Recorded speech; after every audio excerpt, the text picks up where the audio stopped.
Hello student, today we have to study about in cell biology and biotechnology. We can study the next point. आपण काय काय पाहिलं होतं एकदा revise करून बघणार आहोत.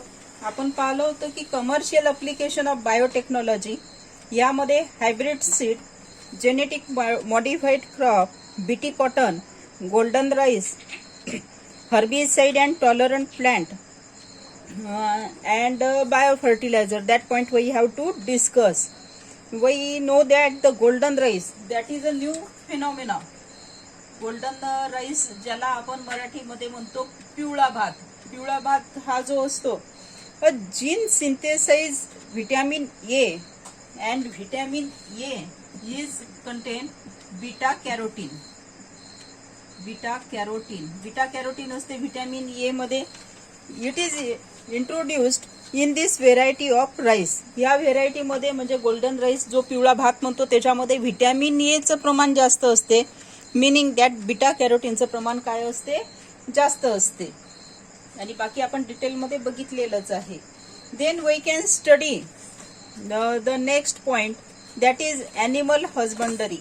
ॲनिमल हजबंडरी म्हणजे जे काही आपण काय पाहतो ॲनिमलचं there are two methods of animal husbandry. We can study animal husbandry. And in animal husbandry there are two methods. याच्या दोन पद्धती आहे. पहिली मेथड जी आहे artificial and second one is embryonic. अशा दोन मेथड याच्यामध्ये दिलेले आहे.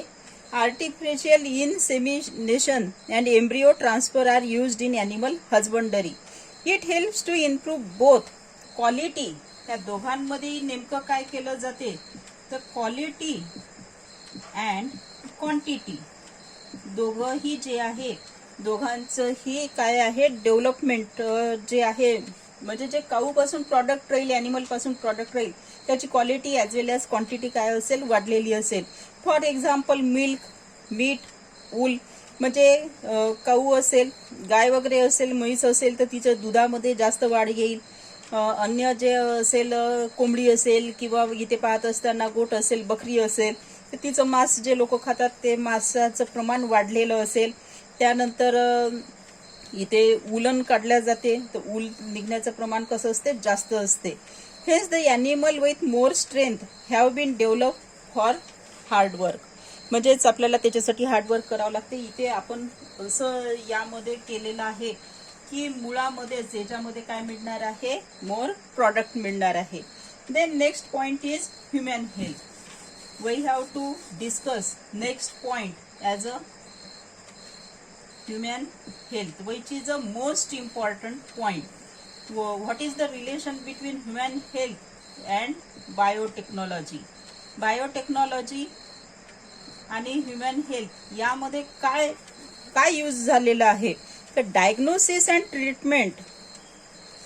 ह्युमन हेल्थ म्हटली तर मग यामध्ये दोनच गोष्टी होणार आहे. काय हेल्थ म्हटल्याबरोबर कुठला शब्द आठवतो आपल्याला, डिसीजेस म्हटल्यानंतर सगळ्यात पहिले काय आठवत आहे, डायग्नोसिस. अँड डायग्नोसिस झाल्यानंतर second word, most important word is treatment.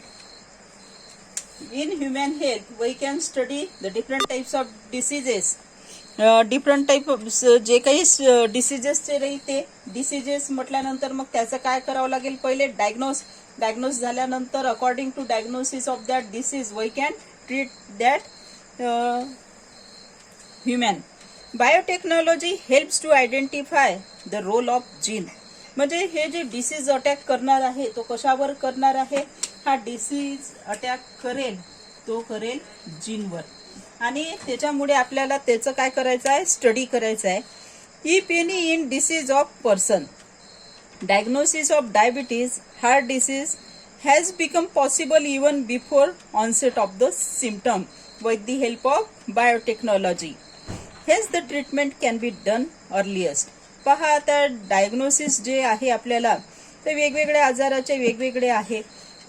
सुरुवातीच्या काळामध्ये जसं आता डेंग्यू असेल डेंगू आहे, एड्स आहे, आता असे कॅन्सर आहे,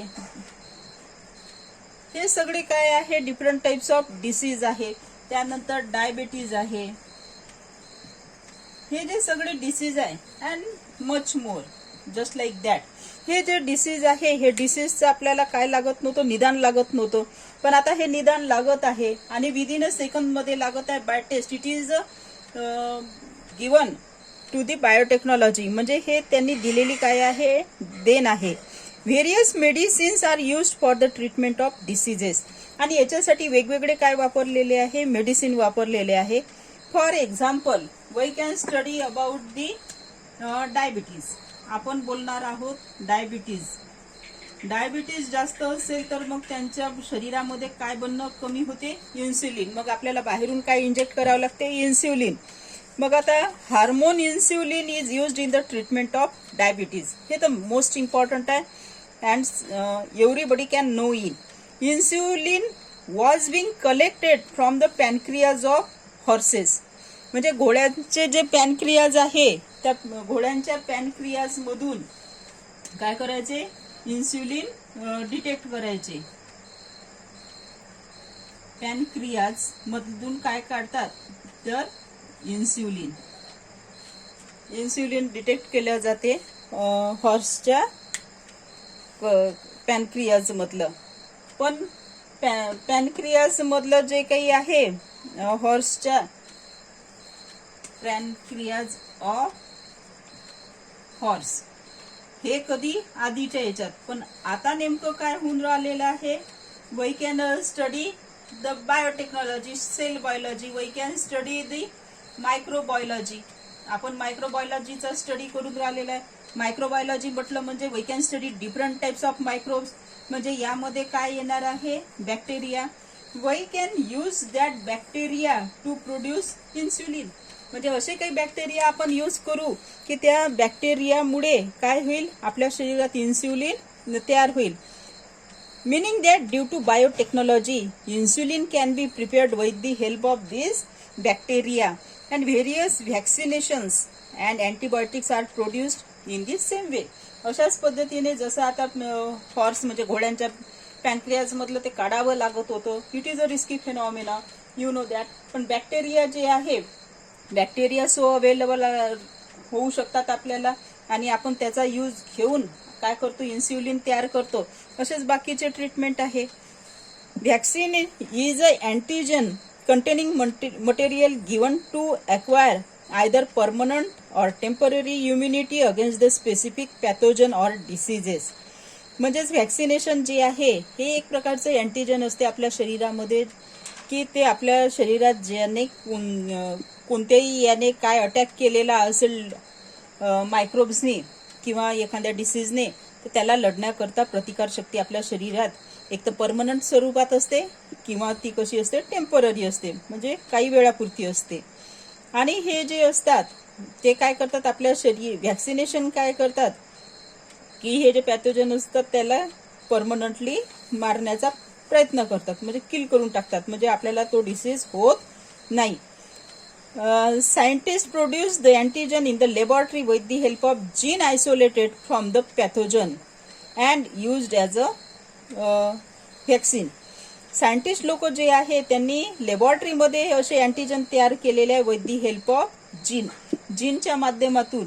या जीनच्या माध्यमातून त्यांनी हे व्हॅक्सिनेशन तयार केले आहे लॅबोरेटरीमध्ये. आणि काय केलेलं आहे आणि कशापासून आयसोलेट केलं आहे, तर पॅथोजन पासून केलेलं आहे. आणि जे सेफ व्हॅक्सिनेशन जे आहे ते काय केलेलं आहे, इथे प्रोड्यूस केलेलं आहे. नाउ डेज हे जे अँटीजन आहे हे सगळं जुना फेनॉमिना झालेला आहे. आता नवीन फेनॉमिना काय आहे, तर इडिबल व्हॅक्सिन. आपल्याला नवीन फेनॉमिना बघावा लागतो की नाही, तर नवीन phenomena is that edible vaccine. आता हे इंजेक्शन टोचणे किंवा घेणे it is a risky phenomena. मग आता असे काही आयसोलेटेड जीन जे आहे हे the gene can be collected from the human and injected to the plant. Plant जे असते, प्लांट टिश्यू जो असतो हा, suppose it is a plant tissue. या प्लांट टिश्यू मध्ये काय करतात ते जीन जे असतात, व्हायरस जे असतात, तो जो काही आहे तो काय करतात, इंजेक्ट करतात. तो इंजेक्ट केला जातो, तो जीन पॅथोजन मध्ये टाकला जातो. आणि समजा हा पोटॅटो असेल, फॉर एक्झाम्पल पोटॅटोच्या याच्यामध्ये टाकला तर त्याचे झाडाचे जे लीव्ज असते त्याच्यामध्ये काय आहे, virus infected the pieces of potato लीव्जला इन्फेक्ट करतो. आणि लीव्जला इन्फेक्ट केल्यानंतर हे जे पूर्ण असं पद्धतीचं झाड आहे, टोटल झाडामध्ये काय होतो, तो इन्फेक्ट केला जातो. आणि नंतर मग यापासून जे काही पोटॅटो निघतात, हे जे काही पोटॅटो निघेल तर ह्या पोटॅटोमध्ये हे जे काही आपण काय टाकलं आहे, व्हॅक्सिन टाकलेलं आहे, जे काही पॅथोजन टाकलेलं आहे ते आलेलं असेल. It is compulsory to eat that fruit. म्हणजे हे फ्रूट जे आहे, हे पोटॅटो जे आहे, हे प्रत्येकाने काय केलं पाहिजे, it is a transgenic potato. हे पोटॅटो आपण काय करायला पाहिजे, ईट करायला पाहिजे. म्हणजे सगळ्यात पहिले तर आपण ते सेल त्या प्लांटमध्ये इंजेक्ट केलेला आहे, ते लीव्जमध्ये आला, लीव्जमधून होल प्लांटमध्ये गेलेला आहे. फ्रूट डेव्हलपमेंट झाल्यानंतर त्या फ्रूटमध्ये आल्यानंतर ते जे फ्रूट आहे ते बाजारामध्ये आपल्याला दुकानात मिळेल, मेडिकलमध्ये मिळेल. आणि त्या मेडिकलमध्ये आपल्याला हे विशिष्ट स्वरूपाचं फ्रूटचं डिमांड करावं लागेल. जसं आता पोलिओचं व्हॅक्सिन आहे, ते आपल्याला इंजेक्ट करण्याचं काम नाही, तर मेडिकलमध्ये आपल्याला त्याची मागणी करावी लागेल. आणि मागणी केल्यानंतर ते आपल्याला भेटेल. आणि भेटल्यानंतर मग आपल्याला ते फ्रूट त्या व्यक्तीला, त्या मुलाला म्हणा, ते खायला द्यावं लागेल. आणि त्या व्यक्तीने ते पूर्ण खाल्लं पाहिजे. म्हणजे आपण काय करून राहिलो, व्हॅक्सिन देऊन राहिलो. पण ते व्हॅक्सिन कसं देऊन राहिलो, टोचून वगैरे नाही देऊन राहिलो, इंजेक्ट करून नाही देऊन राहिलो, बाय इटिंग. म्हणून याला म्हटलेलं आहे edible vaccine. Biotechnology is useful for the production of hormone like insulin, blood clotting factor and somatotropin. This is a group of small size protein. Interferon is a group of small size protein molecule used in the treatment of viral diseases, and it is a best performance of biotechnology. बायोटेक्नॉलॉजीचं best gift आहे.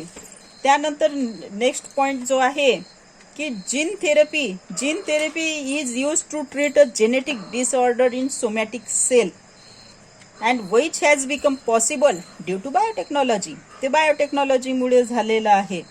All the cell except sperm and ova in the body are called as somatic cell. आपल्या शरीरामध्ये sperm आणि ओवा हे जे असतात, हे सोडून बाकीचे जे सगळे आहे त्याला म्हणतात somatic cell. Production of replica of any cell or organ, entire organism is called cloning. Reproductive cloning. There are two types of cloning, reproductive and therapeutic cloning. असे क्लोनिंगचे दोन काय आहे, प्रकार आहे. याच्यामध्ये पाहत असताना clone can be produced by fusion of nucleus of somatic cell with the uncleared ovum of anybody. There is no need of sperm to produce new organism. म्हणजे नवीन ऑर्गॅनिझम प्रोड्यूस करायला कुठलाही स्पर्मची आपल्याला आवश्यकता पडणार नाही.